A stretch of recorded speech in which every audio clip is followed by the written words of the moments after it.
Start.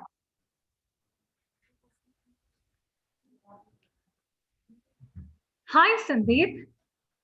A pleasure meeting you.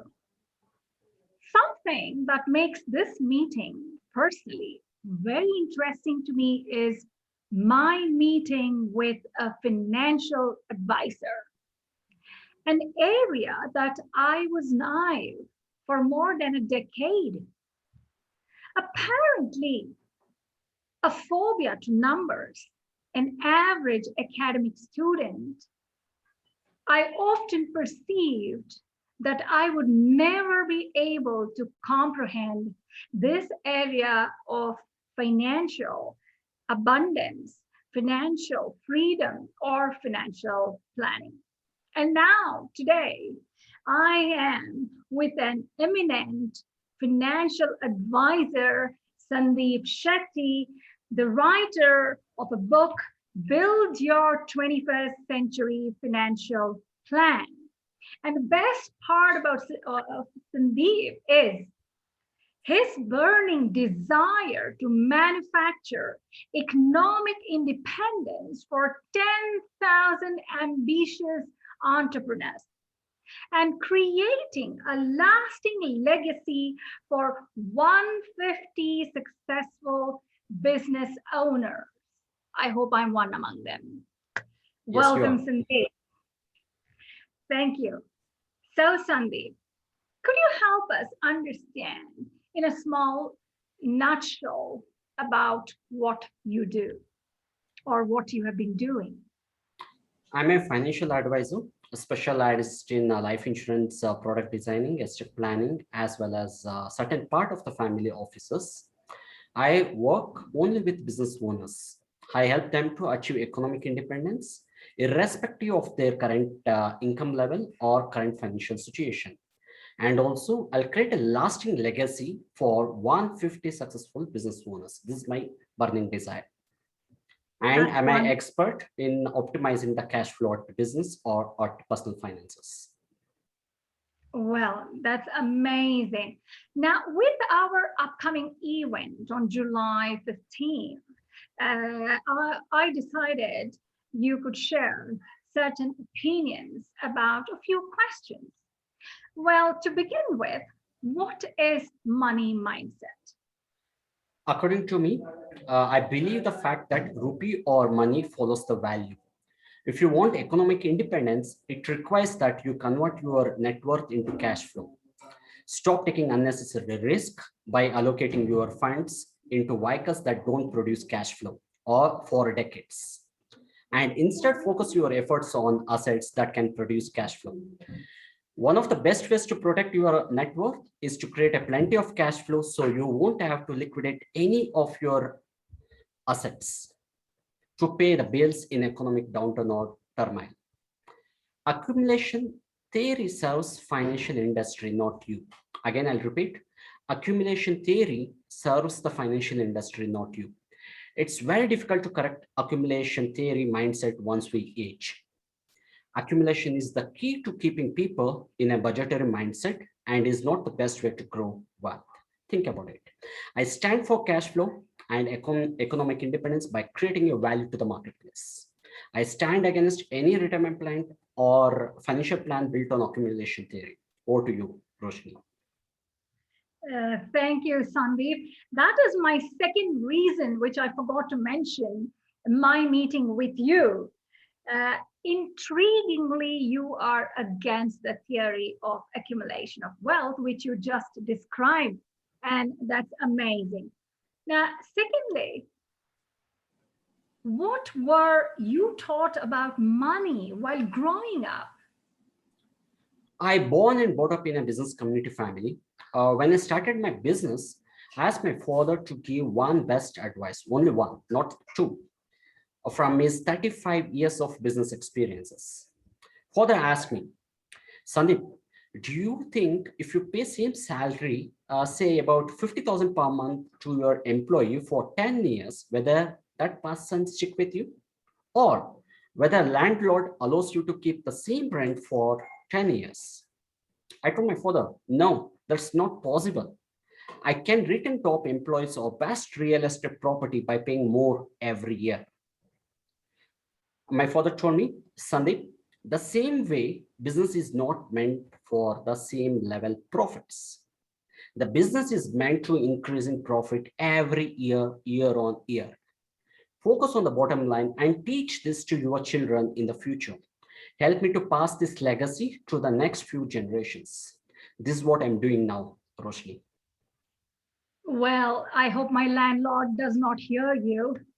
Now, moving on to the next one. How do you feel when you spend money?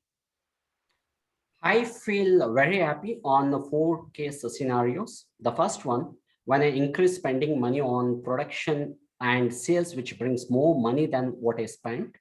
Second, when I eliminate destructive spending money, like bad employees, bad habits, expenses, or bad investments, which is not creating a lot of cash flows, or paying more taxes, which is not optimized. And third one, when I address protective expenses, like adequate insurance, emergency fund, opportunity fund, or watches fund. The fourth, but not least, is when I spend 3% of my earned income without a credit card help, lavishly without any regret on lifestyle expenditures, which truly enables me to into a productivity mindset and also helps me to keep my family members happy. Amazing, 3%. That has drawn my attention. Now, moving on, uh, what do you believe about saving and having money? It's very simple. Every car comes with the two keys, right?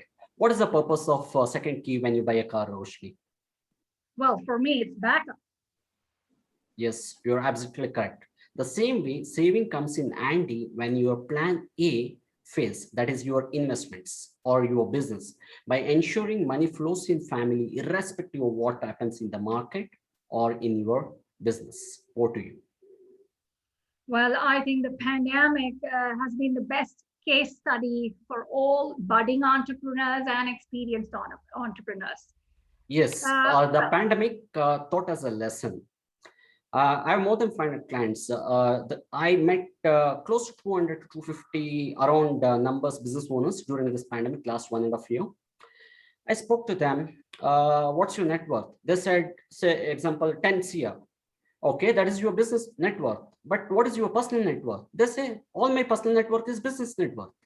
The problem is in India, more than 90% of the business owners, they club their personal wealth with their business wealth. They're not able to understand that personal wealth is separate and business wealth is separate. Let us assume if business fails, what will happen to their wealth? The family also fails. If business fails, it's okay. We have a lot of bankruptcy code. We can restructure the loan, something we can do it. There are so many laws to protect the business owners. But what will happen if family fails? There is no single law to protect their family finances, personal finances. So I suggested all the business owners to start saving for the personal life separately and business separately, so that even if they fail as a business owner due to pandemic, their family will support their next business. And if family fails, they don't even support the entrepreneur to start another business. next takeaway, business fails, family fails too. Yes. A point to be noted. Now, moving on, what do you believe about saving and having money? I mean, as I told you, like the saving always comes as a plan B. So we should always have a savings. At least I recommend 20% of or whatever we earn, it should go towards savings. Okay, as you mentioned, true. I got it. Now, what do you believe about earning money? I'll ask a counter question here. What will happen if I don't earn the money? So what will happen? The asset will deplete, because to fund the lifestyle, the kind of food what we eat, the kind of clothes what we wear, the kind of shelter where we live, this all is a lifestyle expenses. We need income, not assets. So if you don't earn the income, what will happen? The assets will deplete. You need to sell the assets due to distress at discounted value, maybe 30-40% discount, to find the immediate buyer so that you can fund your lifestyle. Okay, what happens if you don't have the assets? Your liability will increase. That too when you have a credit worthiness. And if you don't have a credit worthiness, and if you don't have assets also to fund your lifestyle, since you are not earning, what will happen? Your family members has to depend on the charity. If you depend on the charity of your friends, family, parents, mother-in-law, someone, your dignity will lose. Think about it. So earning money is always good, and it protects your asset and also reduces your liability. Exactly.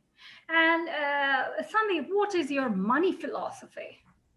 Number one is you don't want to be working forever, right? Number two is you should have an option to retire whenever you want. We want a steady flow of income which is coming to us even during 30s, 40s, 50s, that we spend, so that we spend more time on doing things we love to do rather than waiting for the age still 65. So traditional financial planning, which works on the accumulation theory, fails here. My money philosophy is building an income, preserving income, and distributing income so that assets of wealth stay strong for many generations without diluting for cash due to economic downturn at loss. Because income is required, not assets to fund your aspired lifestyle. That's so well said for many naive beginners like me who harbor a different philosophy. Because, Sandeep, as you notice, in the country, we do not have this as a part of academics. Yes. It should be money handling finance or financial planning should be taught in schools and families so that many students or budding entrepreneurs experience to and to be entrepreneurs comprehend that you don't need to be great at mathematics to be a millionaire. Correct. So this part should be in the academic I would too. like to add one point there, Roshni. The financial planning is a concept, and working with numbers is a mathematics. It's more about a concept than numbers when it comes to financial planning. Yes, if I wish I were taught that part much earlier. Now, could you talk about your book? I'm quite curious. Okay. I have a lot of knowledge. I can't finish it in one book. In this book, what I'm going to give to my audience or readers is what is financial planning, the 5 stages of financial planning, importance of insurance and how to buy the insurance, and different classes of assets, how they need to incorporate the assets and preserve that asset through life insurance. That is what I've written it. And That's I will encourage readers to have a one-on-one consultation with me so that I can give you the top 3 strategies you need to be working upon. It's so wonderful to have you for the upcoming event on 15th of July. And I'm sure that I would be the first participant of this webinar. Apart from that, I would also request you to send me a copy of your book, which is so encouraging and motivating. Well, Sandeep, that was a huge takeaway for today. I look forward for our upcoming webinar. Thank you, Roshni, for having me here. Looking forward to. Thank you, Sandeep. Thank you.